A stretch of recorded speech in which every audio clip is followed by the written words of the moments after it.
Hello friends, welcome back to my YouTube channel that is YouTuber by Chance। आज मैं आप लोगों के लिए नर्सरी सिलेबस 2024 और 25 लेके आई हूँ इंग्लिश का। चलिए स्टार्ट करते हैं। स्टार्ट करने के पहले आप मेरे चैनल को लाइक शेयर एंड सब्सक्राइब ज़रूर करें, जिससे कि आपको आगे की वीडियोस की अपडेट्स मिलते जाएं। फ्रेंड्स, फर्स्ट होता है प्री राइटिंग स्ट्रोक। बच्चों को हम सबसे पहले नर्सरी क्लास में जो स्टार्ट करते हैं वो सबसे पहले स्टार्ट होने की टॉपिक है प्री राइटिंग स्ट्रोक। ठीक है, इसमें बच्चों को standing line, sleeping line, slanting line, curve line, up and down line, ये पांचों लाइन कवर की जाती है। सबसे फर्स्ट आते हैं स्टैंडिंग लाइन। स्टैंडिंग लाइन क्या होता है? स्टैंडिंग लाइन में बच्चों को स्टैंडिंग फॉर्म में एक dot to dot line draw करने के लिए दिया जाता है, जिससे बच्चों की सीधी लाइन बनाने की प्रैक्टिस होती है। बच्चों को ऐसे डॉट दिया जाता है, उन्हें बोला जाता है कि सीधी डॉट से डॉट तक, नेक्स्ट डॉट तक लाइन ड्रॉ करो। तो बच्चा उसे इस फॉर्म में लाइन ड्रॉ करता है। सिमिलरली नेक्स्ट है स्लीपिंग लाइन। स्लीपिंग लाइन में स्लीपिंग फॉर्म में लाइन दी जाती है ड्रॉ करने के लिए। सेम मेथड होता है, डॉट वाला मेथड ही होता है। बच्चों को स्लीपिंग फॉर्म में लाइन ड्रॉ करने को दी जाती है। ठीक है, नेक्स्ट आते हैं स्लैंटिंग। स्लैंटिंग में बच्चों को तिरछी लाइन दी जाती है, लेफ़्ट वे में, राइट वे में। ठीक है, दोनों डॉट को बच्चों को बोला जाता है कि थोड़ा सा स्लैंटिंग फॉर्म में ज्वाइन करें, इस तरह से।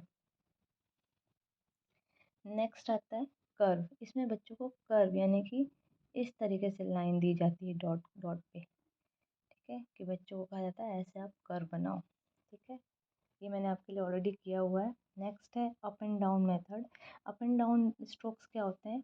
इसमें स्लैंटिंग अपवर्ड्स, स्लैंटिंग डाउनवर्ड्स, इस तरीके से हमको एक लाइन ड्रॉ करना, एक स्ट्रक्चर फॉर्म करना होता है, जिससे बच्चों की अपवर्ड्स और डाउनवर्ड्स की लाइन के स्ट्रोक्स की प्रैक्टिस होती है। ठीक है, नेक्स्ट आते हैं ए टू जी रिकॉग्नाइजेशन। ठीक है, इसमें बच्चे को ए टू जी तक की लेटर्स को देख के पहचानने की प्रैक्टिस की जाती है।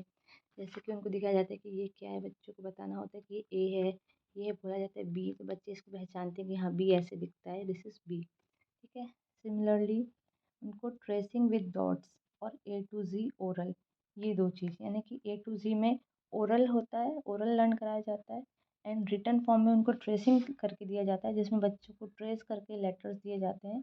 बच्चे उनको फिर अपने आप डॉट डॉट के थ्रू उसे ड्रॉ करते हैं। इसी सब चीज़ के लिए हमें पहले स्ट्रोक्स आने चाहिए। जब हमारे पास ये स्ट्रोक्स की प्रैक्टिस होती है तो बच्चे ईजिली ये सारे पैटर्न या सारे लेटर ड्रॉ कर सकते हैं, क्योंकि इसमें भी हमको स्लैंटिंग, कर्व्स, इन सब की ज़रूरत होती है। ओके, नेक्स्ट आते हैं standing and sleeping line letter. अब जो लेटर स्टैंडिंग और स्लीपिंग लाइन मिलकर जुड़कर बने हैं, उनकी प्रैक्टिस पहले दी जाती है। जैसे एल, एच, टी, आई, ये एफ, ई, ये सब में स्टैंडिंग और स्लीपिंग सबकी लाइन्स, दोनों लाइन दी जाती है, जिसके थ्रू एक लेटर फॉर्म होता है। जैसे एल में एक स्टैंडिंग एक स्लीपिंग लाइन दी हुई है। ठीक है, नेक्स्ट स्लैंटिंग लाइन। ये वो लेटर है जिसमें स्लैंटिंग लाइन का यूज़ होता है। जैसे A, K, N, M, V, W, X, Y, G, इनमें सब में हमारे स्लैंटिंग लाइन यूज़ होते हैं। नेक्स्ट है कर्व। इनमें कर्व, जिसमें कर्व का यूज़ होता है, ये वो वाले लेटर्स हैं, B, C, D, G, J, O, P, Q, R, S, U. ये लास्ट में इनकी प्रैक्टिस दी जाती है। ठीक है, नेक्स्ट आते हैं लुक एंड राइट। इसमें बच्चों के सामने पिक्चर्स दिए जाते हैं डिफरेंट डिफरेंट, और बच्चों को बोला जाता है कि कौन से लेटर से ये पिक्चर स्टार्ट हो रहा है, उसका नाम स्टार्ट हो रहा है। तो बच्चे अपने आप बताएंगे कि हाँ दिस इज, ये एप्पल है तो ये ए से स्टार्ट हो रहा है, ये बॉल है तो बी से स्टार्ट हो रहा है। लाइक दिस डिफरेंट पिक्चर्स दिए जाते हैं। नेक्स्ट आता है सर्कल द करेक्ट अल्फ़ाबेट। इसमें बच्चों को एक अल्फ़ाबेट्स दिए जाते हैं और उसके सामने काफ़ी अल्फ़ाबेट्स होते हैं। उसमें बच्चों को जो सेम टू सेम अल्फ़ाबेट होता है उसको सर्कल करना होता है। ठीक है, नेक्स्ट है मिसिंग लेटर यानी फिलअप्स। बच्चों को A dash, C dash, E dash, ऐसे किसी फॉर्म में ब्लैंक्स दे के मिसिंग लेटर की प्रैक्टिस करने को दी जाती है, जिससे बच्चे अपने आप बताएंगे कि ए के बाद क्या आता है, बी, सी के बाद डी। तो इससे पता होगा कि बच्चों को याद है कब कौन से लेटर के बाद कौन सा लेटर आता है। ठीक है, नेक्स्ट है matching the picture with letter. इसमें पिक्चर्स दिए होते हैं डिफरेंट डिफरेंट और लेटर भी दिए होते हैं, और बच्चों को ये देखना है कि कौन सी पिक्चर कौन से लेटर से स्टार्ट हो रही है और बच्चा उसको ज्वाइन करेगा। जैसे कि सी फॉर कार, तो कार को हम किसके साथ ज्वाइन करेंगे, सी के साथ। एफ फॉर फिश, तो यहाँ फिश बनी है तो फिश को हम एफ से ज्वाइन करेंगे। बट यहाँ पे ऐसा नहीं है, यहाँ पे क्या है, ऑलरेडी यहाँ पे सिर्फ और सिर्फ आपको पिक्चर दिया रहेगा, आपको उसके सामने लेटर लिखना है। यहाँ ऑलरेडी दोनों चीज़ दी होती है, आपको सिर्फ ज्वाइन करना है करेक्ट फॉर्म में। ओके, नेक्स्ट आता है मैच द सेम लेटर। इसमें सेम सेम लेटर्स दिए होते हैं ज्वाइनिंग फॉर्म में, और बच्चों को उनको सेम टू सेम मैच करना होता है, सेम सेम जो होते हैं उनको मैच करना होता है। इससे बच्चों की प्रैक्टिस होती है कि बी किस तरीके से दिखता है, डी किस तरीके से दिखता है। इस तरीके से बच्चों को अल्फ़ाबेट्स दिए जाते हैं। नेक्स्ट है डिक्टेशन।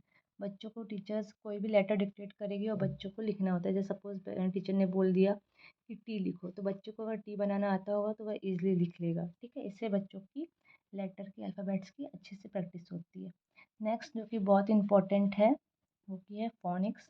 बच्चों को फ़ोनिक्स की प्रैक्टिस कराई जाती है, ए फॉर आ, बी फॉर बा, सी फॉर का, क्योंकि ये बहुत इम्पोर्टेंट है। अगर आपको इसका डिटेल वीडियो चाहिए so do let me know in the comment section, तो फिर मैं इसके ऊपर एक अलग से सेपरेट डिटेल वीडियो बनाऊंगी। ठीक है, नेक्स्ट है इंग्लिश राइम्स। ओरल में बच्चों को राइम्स की प्रैक्टिस कराई जाती है। ठीक है, डिफरेंट डिफरेंट राइम्स होते हैं, जैसे मैंने यहाँ पे कुछ एग्जांपल में लिख दिए। इसी प्रकार से डिफरेंट टाइप्स के राइम्स के बच्चों को प्रैक्टिस कराई जाती है क्लास में एक्शन के थ्रू। ठीक है, प्ले और लर्न मेथड में और रिपीटेशन के फॉर्म में बच्चों को राइम्स को लर्न कराया जाता है। ये सिर्फ ओरल में आता है। तो नर्सरी का अभी यही इंग्लिश का सिलेबस है। सो आई होप कि आपको ये मेरा वीडियो अच्छा लगा हो। So please like, share and subscribe to my YouTube channel. Okay friends, thank you. Bye bye.